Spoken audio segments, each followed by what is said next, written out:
অবশ্যই খুবই ভালো লাগছে এবং রোজার দিনে আপনারা রাত পর্যন্ত এখানে এত দর্শক এসছে এবং সবাই খুব উপভোগ করেছে।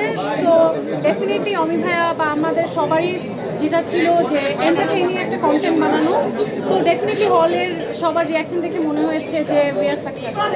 আমি খুবই এক্সাইটেড ছিলাম কারণ আমি এরকম একটা ক্যারেক্টার খুঁজছিলাম করার জন্য, বিকজ আমার কাছে মনে হয়েছে যে I am a very experimental artist. আমি অনেক ধরনের ক্যারেক্টার করি সবসময়, বাট কমার্শিয়াল অ্যাসপেক্টে হয়তো আমাকে কেউ ওভাবে আগে অমি ভাইয়ের আগে চিন্তা করেনি। So I am very grateful to them and Banga যে তারা এখানে সিনেমার কোনো নায়িকাকে নিতে পারতো, বাট আমার উপর সেই ট্রাস্টটা করে আমাকে দিয়ে নতুনভাবে প্রেজেন্ট করানো। সো ডেফিনেটলি আমি আমার সর্বোচ্চটা দিয়েছি এবং অডিয়েন্স থেকে সম্পূর্ণ গ্রহণযোগ্যতা পেয়েছি। সো ডেফিনেটলি এটা আমার জন্য আমার কমার্শিয়াল ক্যারিয়ারে একটা অনেক বড় ভূমিকা পালন করে। আসলে আমরা এই কাজটা অনেক দিন সময় দিয়ে তারপর করেছি এবং এই কাজটা করতে গিয়ে অনেক ধরনের বাধার মুখে পড়তে হয়েছিল। আমাদের শুটিংয়ের মধ্যে একটা অ্যাক্সিডেন্টের ঘটনা ঘটে এবং সেখানে ওর হাতে এখনও দাগ আছে।